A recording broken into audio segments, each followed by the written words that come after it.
Assalamualaikum warahmatullahi wabarakatuh.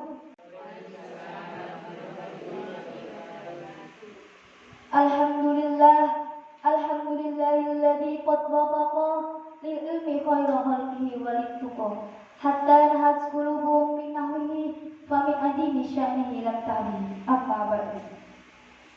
Yang terhormat kepada Ibu Kepala SDN Kalianyar, Ibu DRA Dwi Haryati. Yang terhormat kepada Ibu Nurfidia selaku Kepala Sekolah SLB Tutpuri Handayani Bojonegoro. Yang terhormat kepada Ibu Wasiatin SPD selaku Kepala SDN Kilangsari Kalikidu Bojonegoro. Yang terhormat kepada ibu-ibu guru SDN Kalianyar. Pertama-tama, marilah kita panjatkan puja dan puji syukur kehadirat Ilahi Rabbi yang mana telah memberikan kita kesehatan jasmani serta rohani sehingga kita dapat berkumpul di acara yang insya Allah penuh barokahnya. Kedua kalinya, biqauli Allahumma sholli ala Sayyidina Muhammad. Salawat serta salam tetap tercurahkan kepada baginda kita, Nabi besar, Nabi agung, Nabi akhir zaman, Nabi Muhammad sallallahu alaihi wasallam yang telah menuntun kita dari zaman jahiliyah menuju zaman Islamiyah, yakni ad-dinul Islam. Ketiga kalinya berdirinya saya di sini sebagai pemutar acara.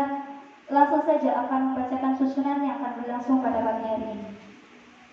Acara yang pertama, pembukaan.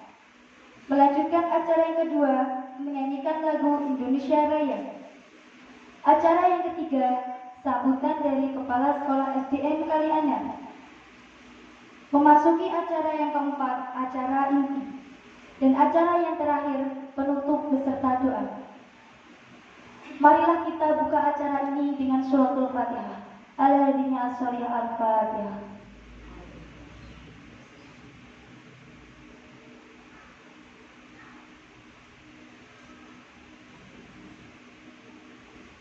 Amin, amin, ya Rabbal Alamin. Melanjutkan acara yang kedua, menyanyikan lagu Indonesia Raya. Kepada Ibu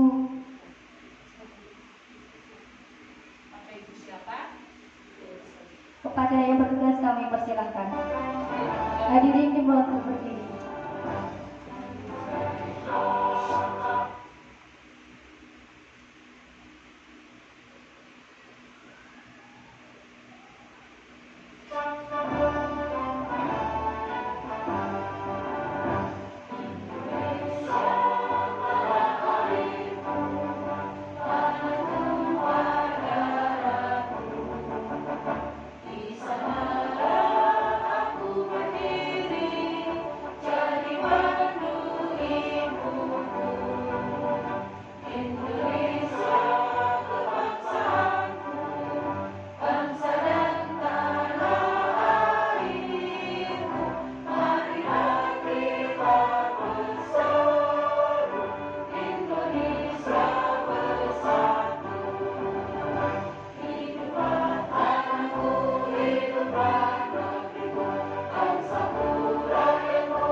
Hadirin dipersilakan duduk kembali. Melanjutkan acara yang ketiga, sambutan dari Kepala Sekolah SDN Kalianyar. Dalam hal ini akan disampaikan oleh Ibu DRA Dwi Haryati. Kepada Ibu Dwi Haryati kami persilakan.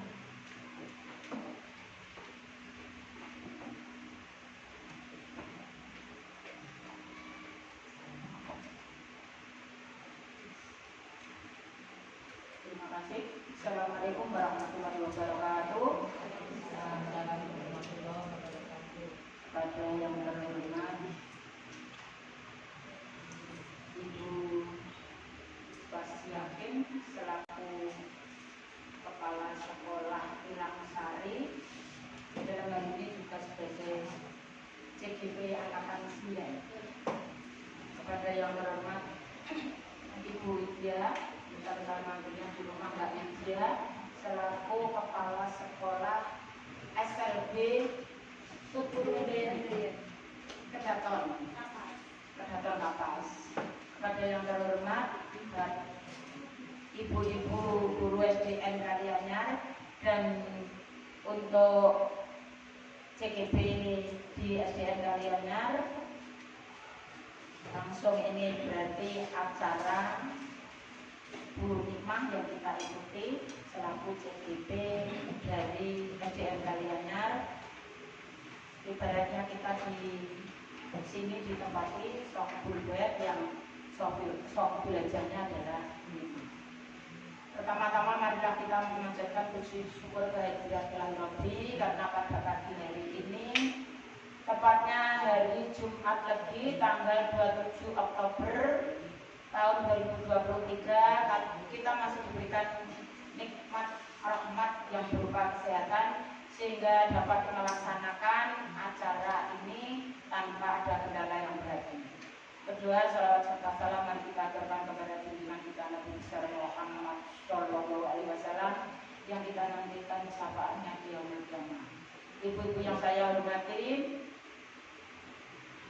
kita atau CGP yang dilaksanakan, yang diikuti oleh beliau bertiga, Bu Hayatun Nima, Bu Wasyaten, dan Bu Widya ini sudah menginjak bulan ketiga. Otomatis ini acaranya katanya diseminasi.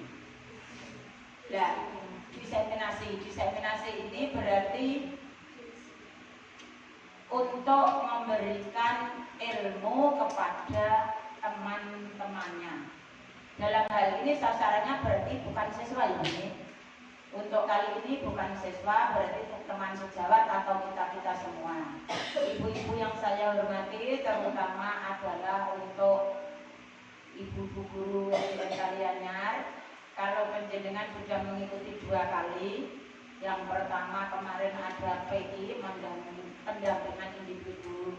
Yang kedua oleh Bu Yulianti dirawat PP-nya itu. Terus sekarang ini kalau saya sudah mengikuti 3 kali, tapi saya mulai sama 1 kali, ya pada saat awal. Tapi dengan seperti ini penjenengan yang khususnya guru SDN Kalianyar yang belum mengikuti CGP, saya sarankan apabila punya kerentek, punya niat, katanya niatnya dulu Bu, innamal a'malu binniyat. Kalau sudah niat, terus jenengan berangkat, insya Allah bisa. Kenapa kok saya menyarankan jenengan mengikuti CGP? Tentunya kalau ada hal semacam ini, penjenengan dia orang kurang ngerti, tidak untuk pertemuan berikutnya, pertemuan selanjutnya ini berarti jelas beda. Maka dari itu saya berpesan untuk yang usianya masih bisa direkrut untuk CGP. Kalau yang sudah 50 ke atas, Bu Osmira, saya ini jelasnya kan tidak mungkin, Bu Cici tidak, Bu Sum ya sudah kode-kode, berarti sasarannya jelas Mbak Ida sama Bu Den. Tidak usah menjawab sekarang. Kalau betul ngebuka anak kalau berpon yang mendengar laptop lah, memang betul ya. Saya sendiri tahu istilahnya itu ya baru sekarang. Ada PP, ada PI, ada ini. Saya tadi Bu Atin ini. Bu jangan bendera CGP. Nah, saya sudah ketuaan, sudah ketuaan dapat daluarsa. Dan nanti kalau PP atau Bu nanti PP di rumah saya ini dari apalagi musimnya seperti ini. Istilah PP-nya kalau di rumah saya jadi heri. Nah, untuk acara ini nanti aturan mainnya apa yang disampaikan Bu Nikmah apa, ini kan katanya endingnya nanti dilaporkan kan ya? Dilaporkan. Terus aturan mainnya nanti juga yang menjelaskan Bu Nikmah. Karena saya sendiri tadi nih aturannya bagaimana, pokoknya nanti gini Bu, cuma bagian diseminasinya nanti saya yang menjelaskan. Untuk Bu Atin dan Bu Widya mungkin ada apa ya, studi tiru atau mungkin jenengan punya pengalaman bisa ditularkan ke sekolah HJR Kalianyar, mungkin dalam hal penataan ruang atau pengaturan bagaimana di saat ada acara seperti ini. Karena kita itu menjauh adanya siswanya, kalau dibuatin berapa? Kok ada 1? Kalau di sini 78, maksudnya mau 79 dapat dari Bekasi, ternyata yang dari sini malah ke Bekasi. Jadi akhirnya ada yang masuk, ada yang keluar, itu hal yang biasa. Jadi misalnya dengan punya pengalaman begini-begini bisa ditularkan, sebab katanya CGP atau GP itu adalah bisa memberikan pengalamannya ke teman lain dan bisa memberikan contoh pada teman-teman lain kalau ke anak adalah pembelajarannya lebih hidup atau dalam arti berfokus pada siswa. Mungkin dari saya cukup, jadi nanti kalau Bu Atin sama Bu Widya selaku tamu atau mungkin mengikuti acara ini atau jalannya diseminasi dari Bu Nikmah ini sampai selesai, apabila dari kami kok teman-teman kaliannya penyambutannya begini, itu hal biasa. Karena kata orang Jawa, siji sirik siji anggit, enek wong sing watake ngene ya sing ngono, enek telek enek butek enek elek enek apik. Ngoten nggih. Mohon maaf apabila ada kata-kata saya yang salah. Saya kira assalamualaikum warahmatullahi wabarakatuh. Waalaikumsalam warahmatullahi wabarakatuh.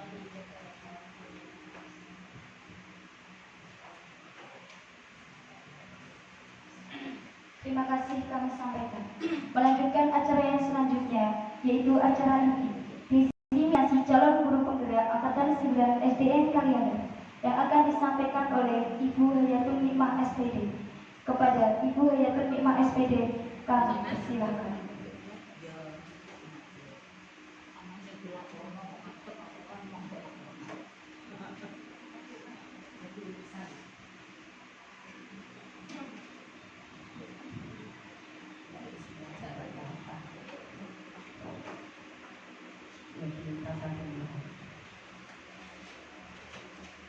Bismillahirrahmanirrahim.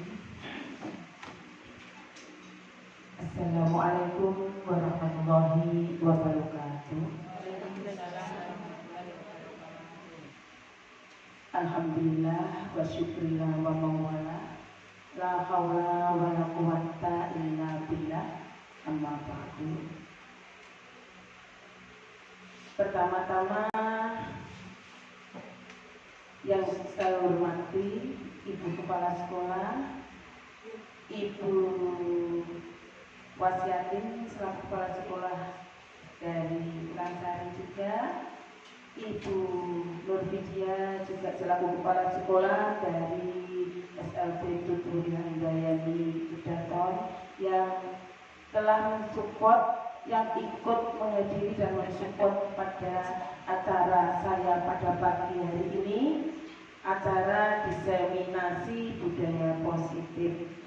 Ibu-ibu yang saya hormati, saya ucapkan terima kasih kepada segenap teman sejawat rekan guru dari seluruh warga SDN Kalianyar, terutama saya ucapkan banyak terima kasih yang telah sudi meluangkan waktunya pada pagi hari ini atau setengah siang ini ya, telah meluangkan waktunya untuk mengikuti acara diseminasi budaya positif dalam keadaan ikhlas, lancar, tenang, tertib, itu yang saya harapkan. Terima kasih sebelumnya. Ibu-ibu, sebelumnya saya akan klarifikasi itu tadi malam membuatnya bannernya mungkin salah ketik ya. Jadi diseminasi sebetulnya diseminasi ngaten nggih ya. Jadi diseminasi budaya positif itu dibuat diseminasi. Mohon maaf, mungkin beliaunya yang membuat juga salah ketik. Walaupun demikian tidak mengurangi dari maksud kita pada siang atau setengah siang pada hari ini, yaitu diseminasi budaya positif, yaitu ingin mentransfer ilmu dari apa yang saya dapat selaku calon guru penggerak. Ibu-ibu yang saya hormati, perlu diketahui sebelumnya bahwa ibu-ibu pagi ini mengikuti diseminasi ini, tujuan saya adalah saya ingin mentransfer ilmu yang saya dapat dari pembelajaran atau dari pelatihan sebagai calon guru penggerak, yang kebetulan saya selaku calon guru penggerak angkatan 9 pada tahun ini. Dan untuk kesempatan kali ini saya bertugas untuk memberikan ilmu itu kepada atau mentransfer ilmu itu kepada panjenengan sedaya. Baik, ibu-ibu, saya lanjut saja langsung apa yang saya sampaikan ini, Bu ya. Pada pagi ini saya ingin memberikan diseminasi tentang aksi nyata modul 1.4 tentang diseminasi budaya positif. Mohon maaf, ini tadi malam buatnya sudah sampai. Kemudian guru SDN Kalianyar. Sebelumnya ibu-ibu, langsung saja perkenalkan. Perlu diketahui, saya ada guru pembimbing, yaitu sebagai fasilitator dari provinsi ya Bu ya. Jadi Ibu Pratama Fitri Syahdia sebagai fasilitator saya, dan saya juga dibantu oleh Ibu Yulianti sebagai pengajar praktik. Untuk setiap harinya saya didampingi oleh Ibu Yulianti sebagai pengajar praktik, dan saya perkenalkan juga, saya Yandri Lima, calon guru penggerak angkatan 9. Langsung saja. Nah, ini ada pertanyaan. Urung-urung kok harus ditakokno. Urung-urung kok usah pertanyaan. Ibu-ibu, nanti akan ada sebelum ke apa yang dapat saya sampaikan nanti, sebelumnya saya ingin bertanya. Ada pertanyaan. Pertama, apakah ibu-ibu setuju bahwa hukuman dapat mendisiplinkan siswa? Kira-kira bagaimana itu? Dengan diberikan hukuman, anak-anak berubah menjadi disiplin. Kira-kira gimana jawabannya? Setujukah ibu-ibu? Tidak? Oh, tidak. Berarti jawabannya tidak. Berarti dengan adanya hukuman disiplinkan siswa, jawabannya tidak. Saya lanjut sebelum nanti dilanjutkan ke penjelasan. Kedua, pemberian hadiah dapat meningkatkan prestasi siswa atau prestasi belajar maksudnya. Bagaimana menurut ibu-ibu? Setuju atau tidak kira-kira? Setuju. Mungkin yang sebelah timur setuju atau tidak? Dengan adanya hadiah dapat meningkatkan prestasi belajar siswa. Setuju. Berarti ibu-ibu setuju anak-anak diberikan hadiah, prestasinya anak akan lebih meningkat. Dengan pemberian semongko Dengan pemberian semongko, anak-anak akan lebih aktif dan lebih bersemangat untuk melakukan perintah dari guru. Begitu ya Bu ya? Ya, seandainya ada ini yo dijak melebur ini arah-arah. Oh iya iya.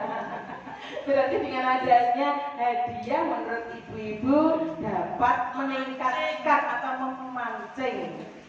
memancing semangat untuk mengikuti apa yang akan dilakukan atau yang diperintahkan oleh guru. Kemudian ada pertanyaan lagi. 3, guru harus mampu memberikan solusi terhadap siswa yang bermasalah.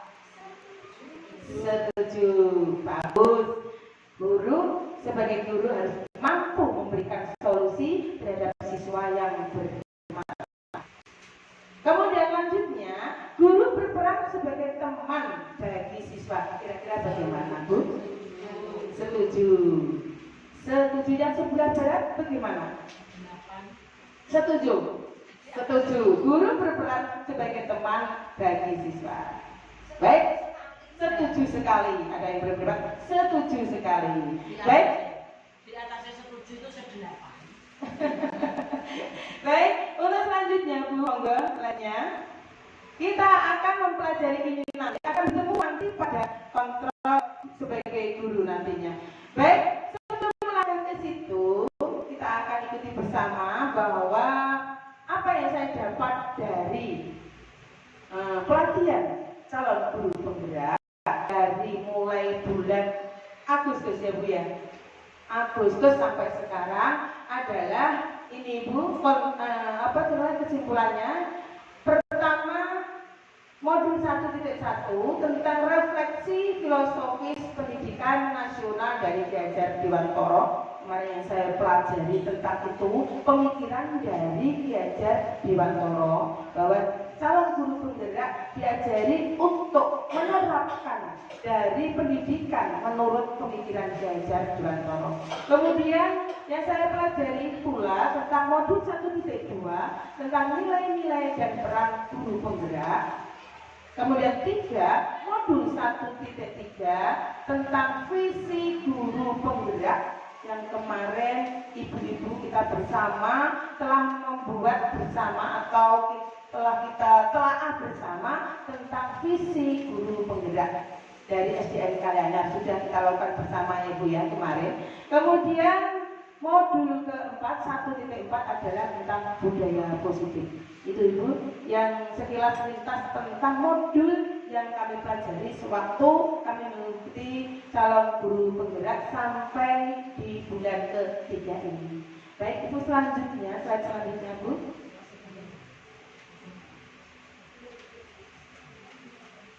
Nah, kita bahas satu persatu. Sedikit kita bahas satu persatu ya.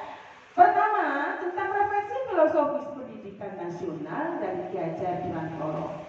Ki Hajar Dewantara berpendapat bahwa pendidikan itu ada menuntun segala kodrat yang ada pada anak agar mereka dapat mencapai keselamatan dan kebahagiaan yang setinggi-tingginya, baik sebagai manusia maupun sebagai anggota masyarakat. Jadi Ki Hajar Dewantara itu menyarankan kita sebagai pendidik itu hanya sebagai penuntun, bahwa setiap anak itu sudah membawa kodratnya masing-masing.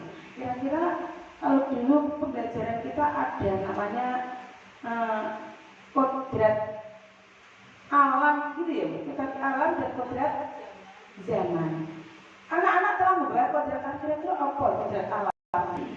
Yang dibawa anak sesuai dengan kodrat alam itu kira-kira apa? Apa saja? Kira-kira apa Bu? Ada minat, bakat, pembawaan dari lahir Bu. Ada minat, bakat, kemampuan itu ya. Jadi semua anak sudah membawa itu. Dan kita sebagai guru hanya sebagai penuntun. Tidak boleh memaksa. Anak itu mempunyai apa bakat, apa terserah. Jadi menurut Ki Hajar Dewantara pembelajarannya disuruh pembelajaran yang merdeka. Terserah anak nanti ingin jadi apa atau memilih pembelajaran apa sesuai kebutuhan mereka. Kita tidak boleh memaksa, kamu harus jadi begini, kamu harus jadi begini. Kowe nae ora iso matematika, nak ora oleh biji 90 kowe berarti belum iso. Nah, misalkan seperti itu. Dulunya kita seperti itu, Bu. Kita ditarget untuk memberikan KKM. KKM adalah target kemampuan anak yang harus diampu, harus dikuasai. Jadi misalkan kita menarget anak KKM-nya 80 minimal 80. Nah yang rendah gak popo, rendah 75 gak popo, naik kelas 4, 5, 6 itu nanti untuk menunjang nilai harus minimal 80. Itu sepertinya menurut Ki Dewantara itu adalah sistem paksaan untuk belajar. Jadi menurut Ki Dewantara sekarang dalam kurikulum Merdeka, sistem paksaan dalam pembelajaran itu menurut Ki Dewantara itu akan merugikan siswa. Kita hanya sebagai penonton, Bu. Ayo, anak itu ingin apa? Ayo dituntun. Karena kemampuan siswa itu berbeda satu dengan yang lain. Ibaratnya anak itu ibaratnya kayak benih ya, Bu ya.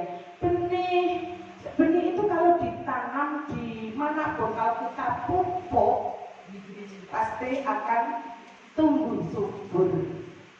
Tergantung sawahnya, tinggal sawahnya kita rawat, kita beri pupuk dan lain sebagainya, nantinya benihnya akan tumbuh dengan subur pula.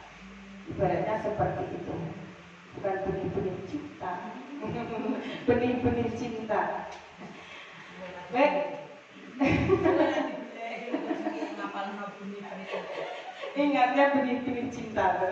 Baik, Ibu dilanjutkan. Jadi itu ya refleksi filosofis pendidikan bergaya Ki Dewantara bahwa sebagai pendidik itu hanya sebagai penonton akan kodrat alam anak. Jadi kita tidak boleh memaksa anak, terserah bebas mau memilih pembelajarannya menurut kebutuhannya, menurut keinginannya, menurut bakat dan minatnya.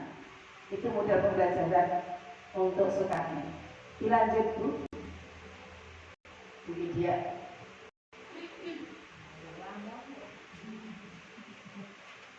Nah, kemudian kita akan masuk nilai dan peran guru penggerak. Loh, apa hubungannya guru penggerak ambek Ki Dewantara? Saiki apa?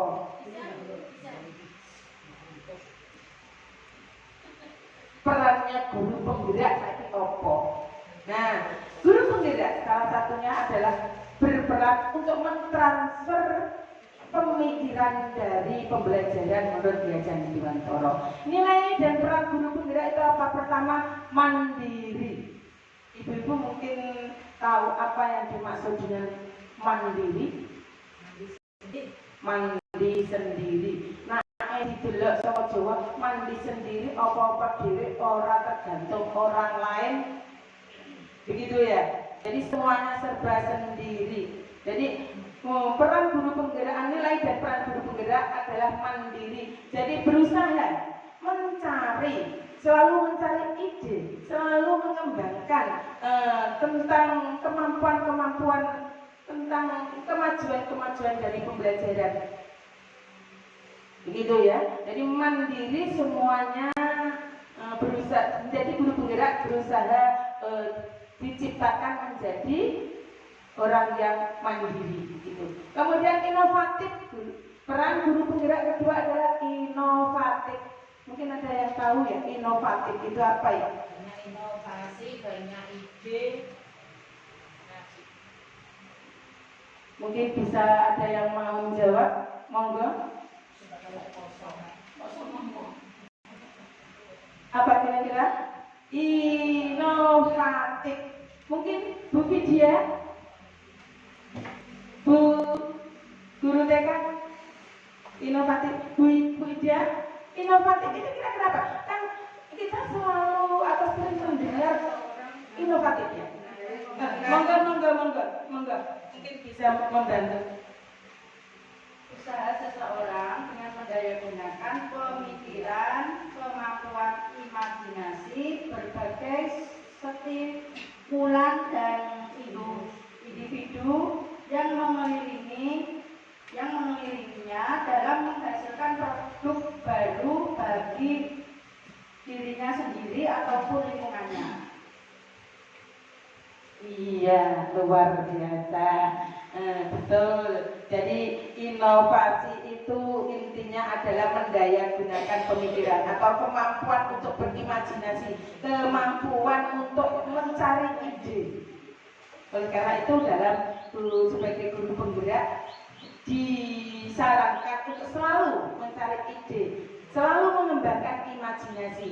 Dalam pelajaran itu diajarkan kita selalu bernalar kritis, selalu cepat mencari ide, tanggap terhadap segala tantangan dalam pembelajaran. Ibu-ibu, saya yakin guru SDN Kalanyar itu selalu sudah menerapkan inovatif. Jadi sudah terbiasa, tapi mungkin tidak pernah diberi istilah inovatif, tidak pernah diberi itu. Jadi inovatif sudah dilakukan, saya yakin sudah dilakukan di SDN Kalanyar ini. Kemudian peran guru penggerak adalah ketiga, reflektif. Mungkin tahu ya apa itu reflektif? Reflektif adalah mungkin monggo ada yang tahu apa reflektif? Dunia aktif, monggo. Monggo sambil berdiri. Reflektif kalau menurut saya itu aktif, terus menerus, gigih, mempertimbangkan dengan sesama tentang segala sesuatu yang dipercaya kebenarannya atau tentang pengetahuan dengan alasan yang mendukungnya untuk menuju suatu kesimpulan. Luar biasa, betul Ibu, betul sekali. Jadi reflektif itu tadi telah disebutkan, intinya adalah aktif terus menerus atau gigih. Maksudnya aktif selalu mencari perubahan dan perubahan. Aktif dalam segala apapun, ada permasalahan, ada tentang pembelajaran, ikut aktif di dalamnya. Diharapkan seperti itu. Monggo nanti ibu-ibu yang masih muda-muda bisa ikut CGP karena masih semangat, jadi nanti bisa selalu berperan dan aktif di dalamnya. Banyak ilmu yang akan didapat nanti, khususnya yang muda-muda masih jangka panjang langkahnya. Lanjutnya adalah sebagai harus kolaboratif. Kolaboratif di sini adalah bekerja sama. Selalu bekerja sama dalam memberikan kesimpulan, memecahkan solusi, memecahkan masalah. Kita selalu bekerja sama. Sudah tentu di sini di SDN Kalanyar itu semuanya adalah keluarga. Jadi setiap ada masalah dalam sekolah, kita selalu kolaboratif tentang pelajaran, selalu bersama untuk memecahkan masalah. Dan selanjutnya ini yang paling fokus pada pembelajaran Gajah Dewantara, berpihak pada murid tadi. Jadi kita sebagai pendidik adalah hanya sebagai penuntun. Pendidikan sepenuhnya itu yang memilih adalah murid. Murid berpihak pada murid, maksudnya untuk kebahagiaan, keselamatan, untuk kemerdekaan, semuanya adalah tergantung pada murid. Kita mengantarkan, mengiring untuk menuju apa yang dicita-citakan sesuai kebutuhan siswa. Lanjut Bu. Nah ini tadi peran guru penggerak sebagai pemimpin pelajaran, menjadi coach bagi guru lain. Sebagai apa Bu namanya coach, pentransfer ya Bu, memberi contoh. Kalau kita mempunyai ilmu, kita transferkan ke panjenengan sedoyo. Nah itu bisa jadi. Kemudian mendorong kolaborasi, monggo kalau ada apa-apa kita berkolaborasi. Jadi kita sebagai pendorongnya. Kemudian mewujudkan kepemimpinan murid student agency, kemudian menggerakkan komunitas praktisi. Sebagai CGP diharapkan kita mampu menggerakkan komunitas praktisi. Lanjut. Iya, seperti apa semboyannya? Salam guru penggerak, bergerak, bergerak, dan bergerak. Salam guru penggerak, bergerak, bergerak, menggerakkan. Jadi yang guru penggerak ya bergerak, makanya kudu aktif, kudu selalu respon atas segala permasalahan itu. Baik, dengan mempunyai nilai-nilai penggerak tadi, guru CGP dengan adanya nilai dan perannya tadi, maka CGP atau calon guru penggerak boleh merumuskan visi tentang visi dari sekolah. Jadi CGP kemarin juga diajarkan bagaimana cara membuat visi sekolah, sebagaimana kemarin saya berkolaborasi dengan ibu-ibu telah menelaah dan membuat visi sekolah SDN Karyanya.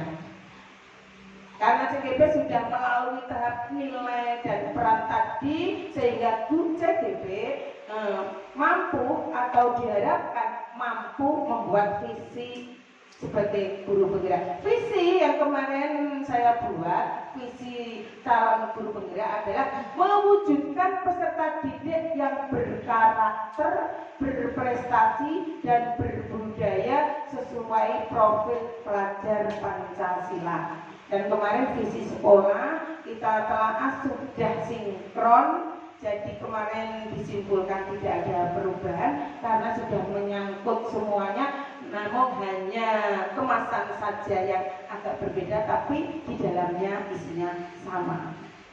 Lanjut. Nah, kita sekarang masuk ke modul 1.4. Ini kemarin yang baru saya pelajari tentang budaya positif. Apa itu budaya positif? Konsep-konsep budaya positif antara lain perubahan paradigma belajar, disiplin positif, nilai-nilai kebajikan, kebutuhan dasar manusia, motivasi perilaku manusia, posisi kontrol guru, keyakinan kelas, dan segitiga restitusi. Ini tentang konsep budaya positif yang kemarin kami pelajari dalam pelatihan calon guru penggerak.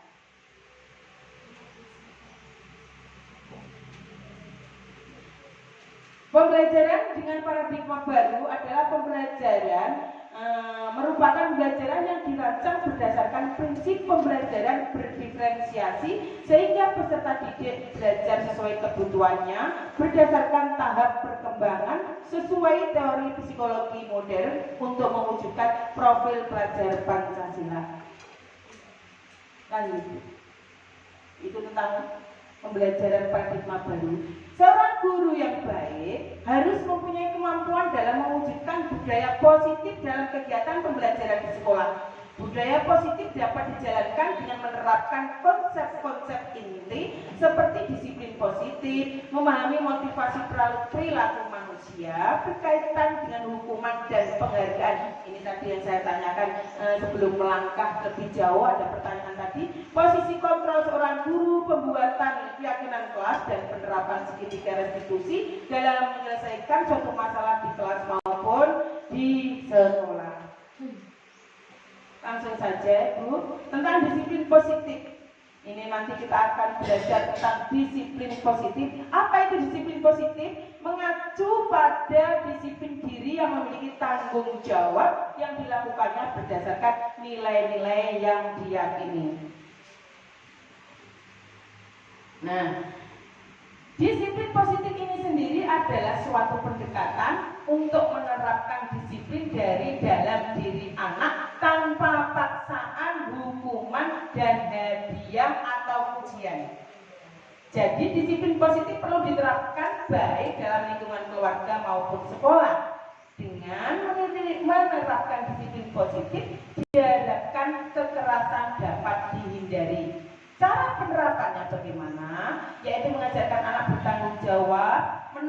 meningkatkan kesadaran diri berdasarkan nilai-nilai kebajikan.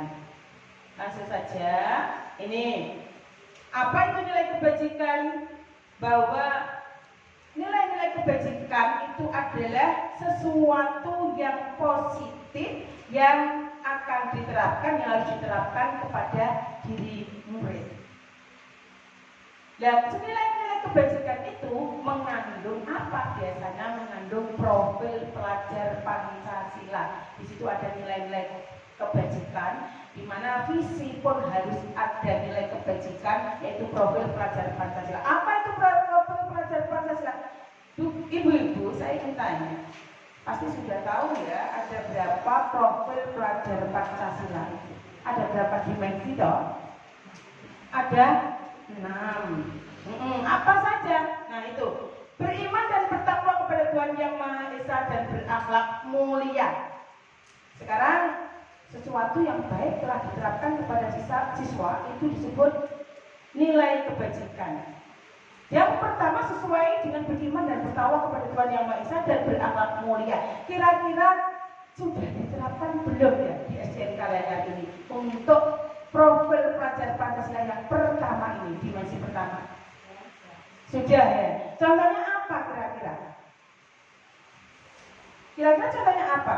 Coba, mungkin sudah ada yang tahu contohnya yang sesuai dengan dimensi beriman dan bertakwa kepada Tuhan Yang Maha Esa dan berakhlak mulia. Kalau di SDN Kalianyar, berdoa sebelum pelajaran dimulai.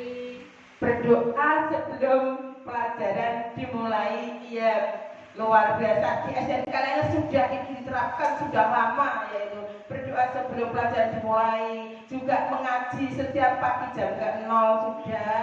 Kemudian juga ada lagi sholat berjamaah, salam menyapa dengan salam setiap bertemu guru juga sudah. Bahkan sholat duha berjamaah sudah. Berarti kita sudah mencapai nilai kebajikan profil pelajar Pancasila dimensi pertama. Kemudian kebinekaan global. Bagaimana kira-kira kalau kebinekaan global? Kalau biasanya kalian contohnya apa kira-kira? Coba kebinekaan global, mungkin bisa diberikan contoh yang kebinekaan global. Siapa bisa berikan? Mencintai budaya dan tradisi. Monggo silakan. Mencintai budaya dan tradisi asli Indonesia, seperti kita setiap hari Sabtu biasanya anak-anak bermain gobak sodor untuk memperkenalkan permainan tradisional. Hebat, betul. Jadi untuk kebinekaan global kita setiap jam lodang anak-anak sudah melaksanakannya, itu mencintai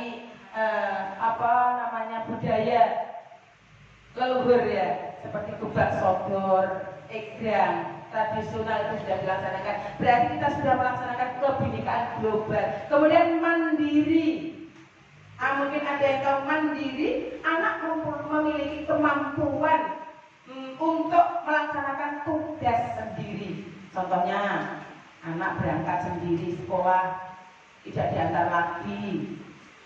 Itu juga termasuk mandiri, mengerjakan tugas sendiri sudah bisa, itu termasuk mandiri. Dan kita sudah melaksanakan itu dan anak-anak sudah melaksanakan itu. Kemudian bergotong royong, melaksanakan piket bersama, membersihkan sekolah dan kelas, itu sudah termasuk bergotong royong. Bernalar kritis, kira-kira apa bernalar kritis ya? Bernalar kritis itu yang bagaimana toh? Mungkin tahu, mungkin Bu Atin bisa. Contoh bernalar kritis ya Bu Nima ya. Mungkin di sini semua ibu guru sudah pernah menghadapi murid-murid yang bernalar kritis. Itu contohnya setiap kali guru itu memberikan pertanyaan atau memberikan materi tentang pelajaran yang disampaikan itu pada setiap hari, itu anak-anak berani mengekspresikan diri untuk bertanya.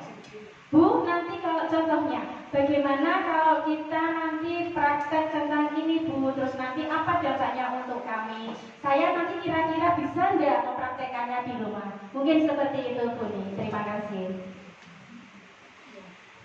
Ya, betul. Salah satu contoh untuk bernalar kritis, anak mampu bertanya, itu sudah termasuk bisa mengembangkan kemampuannya dengan bertanya. Itu termasuk bernalar kritis. Kemudian kreatif, sudah tentu semuanya tahu di sini karena sekolah adiwiyata anak-anak mampu membuat keterampilan-keterampilan dari barang bekas semuanya.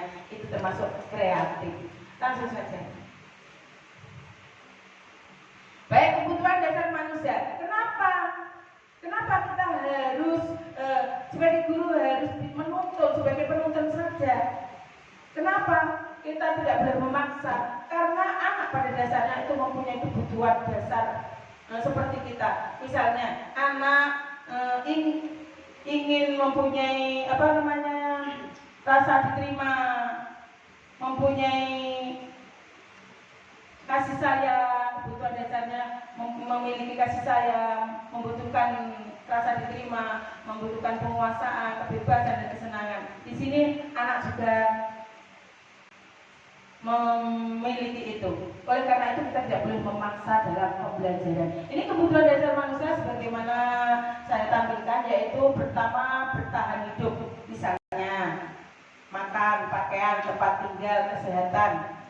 Itu kita perlu mendapatkan karena itu adalah bahan pokok atau kebutuhan primer ya. Kemudian rasa kasih sayang, rasa diterima, dipedulikan, berbagi, bekerja sama dan lain sebagainya itu juga diperlukan untuk anak karena anak membutuhkan rasa diterima atau dipedulikan juga. Jadi kita tidak boleh memaksa keinginan anak seperti itu. Kemudian penguasaan, harga diri, keinginan untuk dianggap, memimpin, berprestasi, kemudian kebebasan, kesenangan juga perlu kita pikirkan kebutuhan-kebutuhan dasar bagi anak tersebut. Lanjutnya, nah untuk itu, nah ini tadi sesuai ke pertanyaan yang pertama tadi, dengan mengacu anak mempunyai faktor pembawaan internal dan eksternal itu, maka sebagai guru harus sebagai penuntun saja.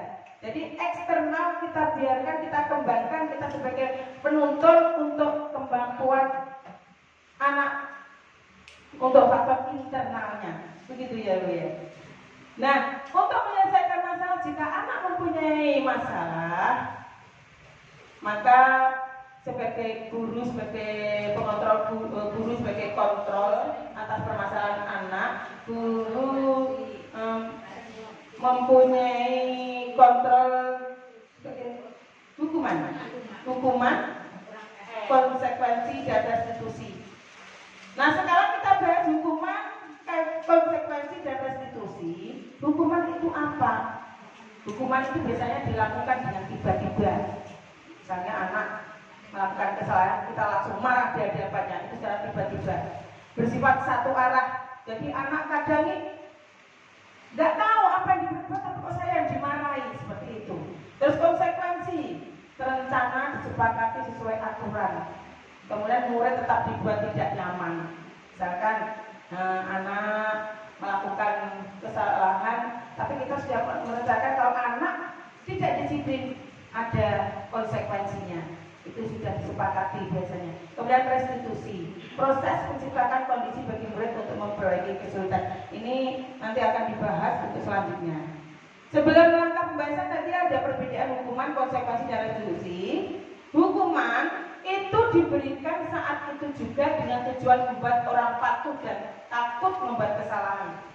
Jadi kita sebagai guru tidak boleh memberikan hukuman agar anak tidak jera, itu katanya. Katanya anak akan jadi jera kalau kita titik hukum. Sekarang menurut pembelajaran gajah di Mataram tidak boleh. Kalau dulu nggak mengerjakan tugas lari 5 kali, yang mengerjakan PR itu sering diterapkan di sekolah ya. Jadi hukuman sekarang kita pikirkan lagi kalau kita memberikan anak, kalau anak melakukan kesalahan. Berbeda dengan konsekuensi yang merupakan akibat dari melakukan tindakan yang tidak sesuai dengan ketentuan di masyarakat atau sebuah lingkungan maupun peraturan. Sedangkan restitusi akan memberikan kepada orang yang melakukan pelanggaran untuk menyelesaikan masalah. Jadi sebagai guru tidak boleh langsung berikan hukuman itu untuk ditiadakan, dan konsekuensi itu juga perlu dipikirkan lagi. Dan sebagai guru itu untuk menerapkan nilai kontrol pada anak jika ada masalah, terapkan dengan cara segitiga restitusi. Nanti kita akan bahas masalahnya. Langsung aja.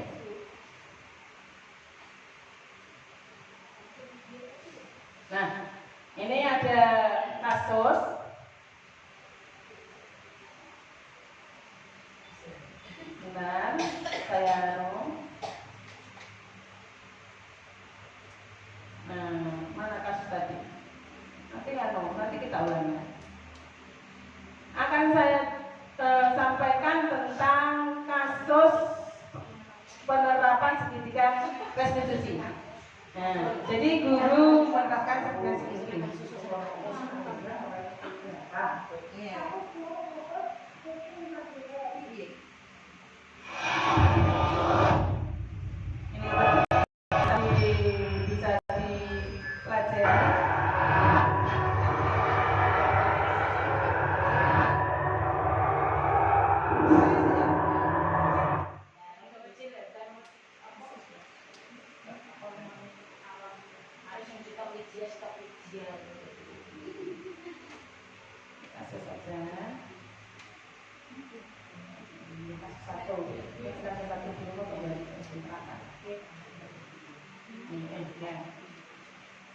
Tapi kita langsung di tengah dari awal, kita ulangi ke awal, maksudnya kurang sini ya.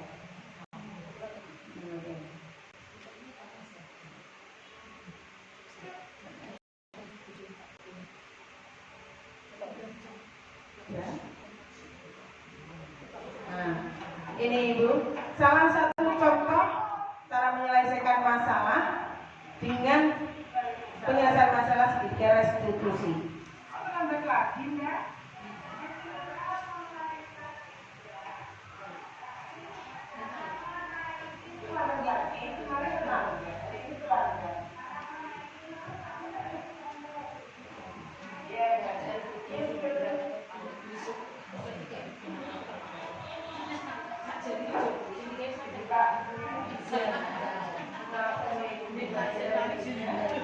Ini murid saya ya, murid kelas 3 mungkin anak dengan gesel gitu.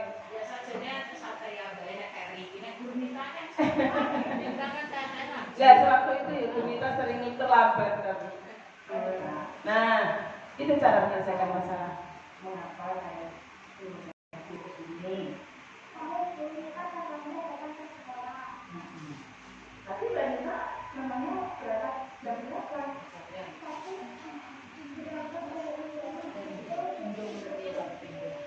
Apakah mereka tahu di sekolah ini masuknya mulai pukul berapa? Kalau mereka dari rumah pukul 7.30, sementara di sekolah dimulainya pukul 7.15. Apakah Mbak Nita itu tepat waktu? Nah, tuh saya perhatikan tadi pasti Mbak Nita terlambat ke sekolah. Begini Mbak Nita ya, setiap orang memang pernah melakukan kesalahan. Ibu pun pernah melakukan kesalahan. Ibu pernah terlambat datang ke sekolah. Tapi baiklah di sini Ibu juga tidak minggu diperiksakan. Tapi Ibu kesini tentang solusi bersama agar Nita besok tidak terlambat lagi. Nah, kira-kira kenapa sih Mbak Nita berakhir ini datang terlambat? Saya bangun kesiangan sih. Mengapa kesiangan? Saya bangun kesiangan karena saya takut malah main HP. Dan juga terlambat itu. Oh, jadi Mbak Nita terlambat hadir karena kalau malam main HP terlambat tidur. Begitu ya? Nah, apakah perbuatan Mbak Nita itu sesuai dengan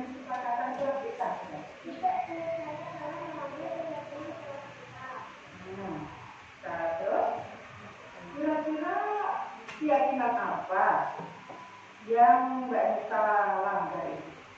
Saya telah melanggar keyakinan Tuhan, tidak tepat waktu dan tidak Betul, Mbak Nita masih ingat keyakinan yang dilanggar bahwa yang Mbak Nita telah melanggar tidak di tepat waktu dan tidak disiplin. Maka apa yang dapat Mbak Nita lakukan agar tidak terlambat lagi?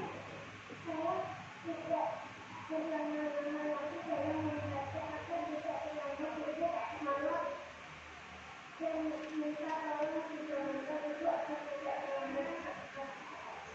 Terus Mbak Nita mempunyai bisa tepat sekali bahwa nanti dia tidak terlambat, Mbak Nita akan mengurangi main HP-nya dan minta tolong pada ibu untuk membantunya agar itu tidak terlambat sekolah.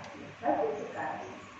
Langkah-langkah itu akan kamu lakukan. Kira-kira apa kamu lakukan ini? Mulai nanti malam Oke, sip. Baik, nanti malam berarti Mbak Nita sudah tidak atau mengurangi main HP-nya dan pesan kepada ibu supaya besok pagi bisa nanti dan juga tidak lambat. Oke, terima kasih Mbak Nita. Itu salah satu contoh kasus yang pertama ya Ibu.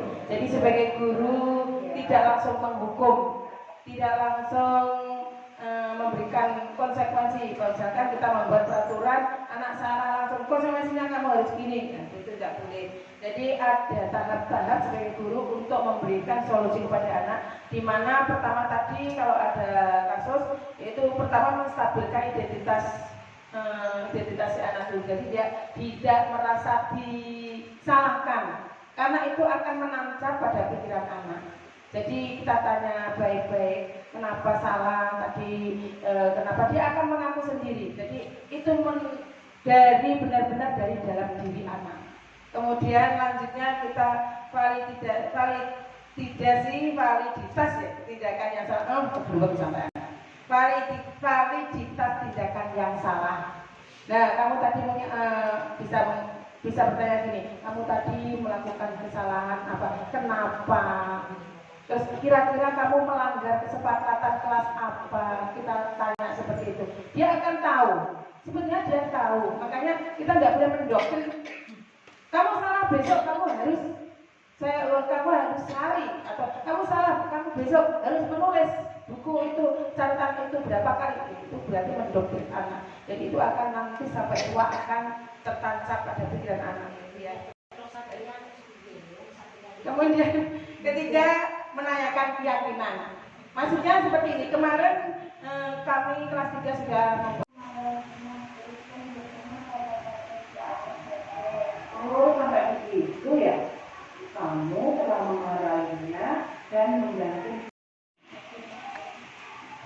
Maka kalau menurut teman itu penting, keyakinan apa yang harus kamu lakukan pada saat kamu sedang marah? Saya akan lebih sadar dan menahan emosi. Jika terjadi lagi, saya akan lapor ke guru belajar. Bagus, tindakanmu bagus, bisa kamu nanti kelakuan itu terjadi, tapi kamu akan bersabar, menahan emosi dan akan lapor ke guru. Bagus. Lantas, apakah kamu bersedia memperbaikinya?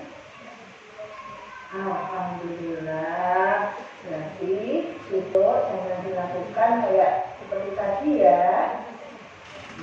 Sudah sekarang kamu belajar yang rajin, kembali ke kelas ya. Terima kasih ya.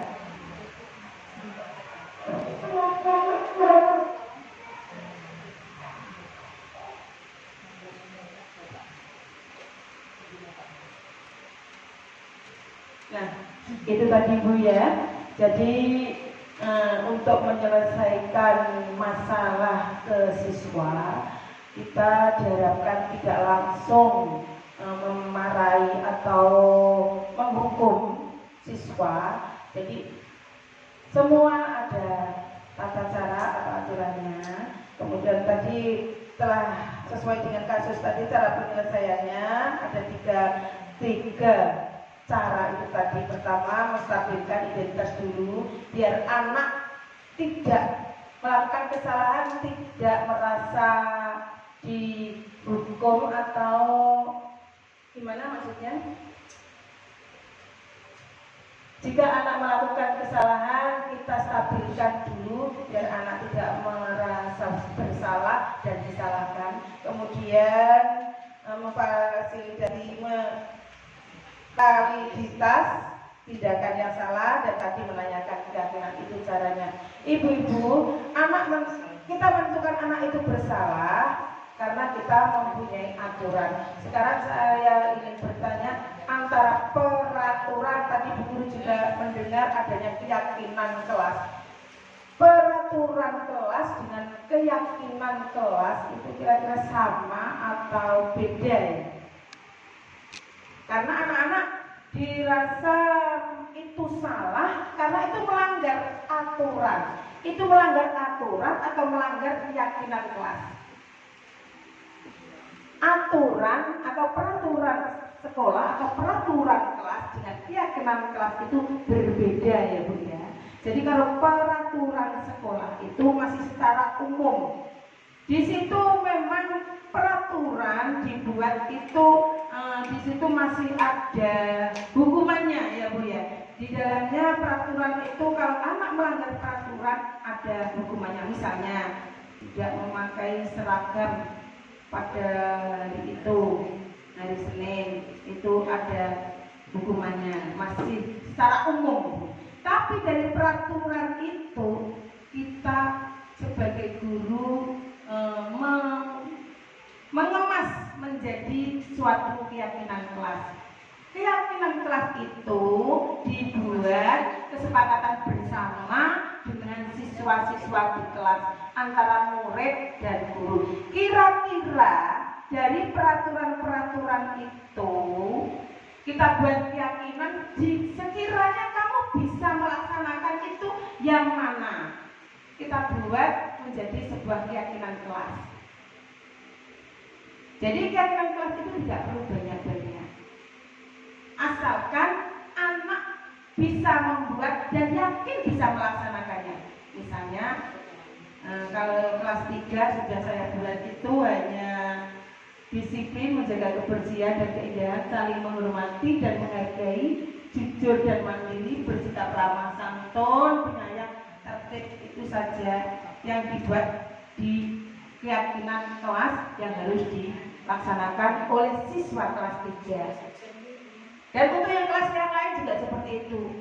Buat keyakinan kelas dari aturan kelas dibuat bersama murid. Kira-kira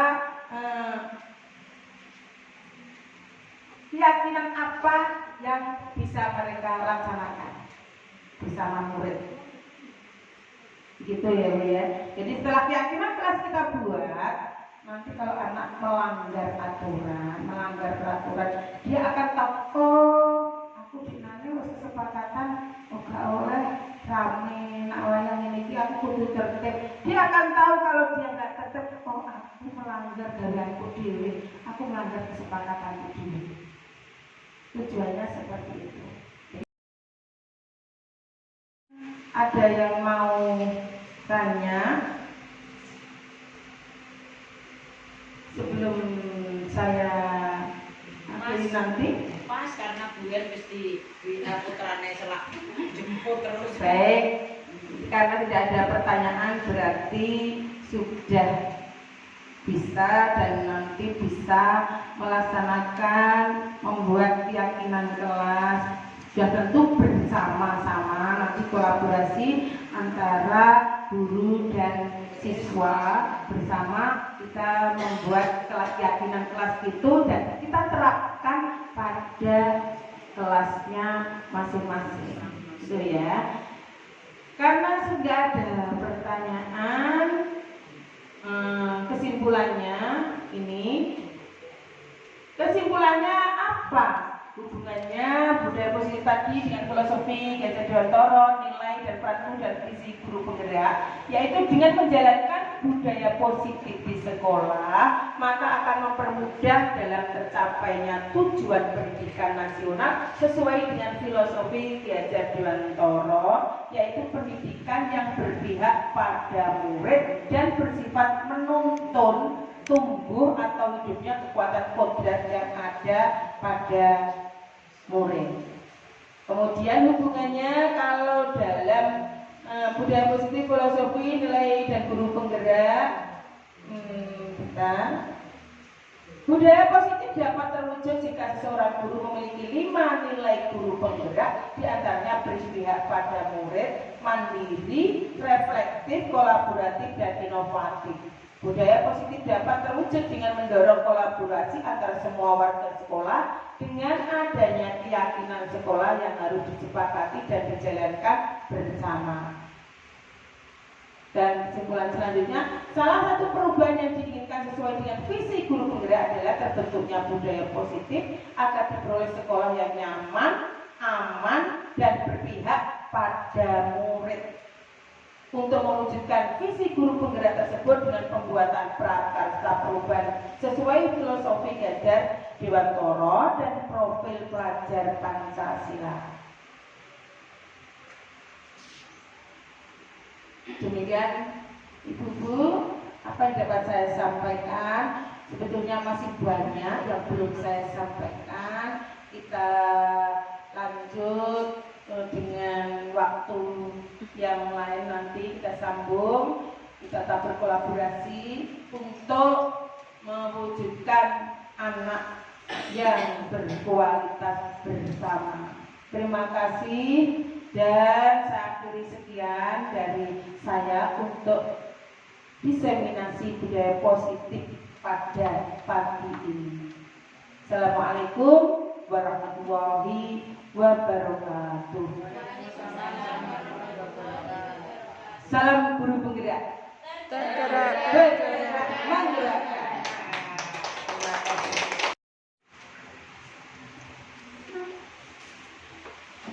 Terima kasih kami sampaikan.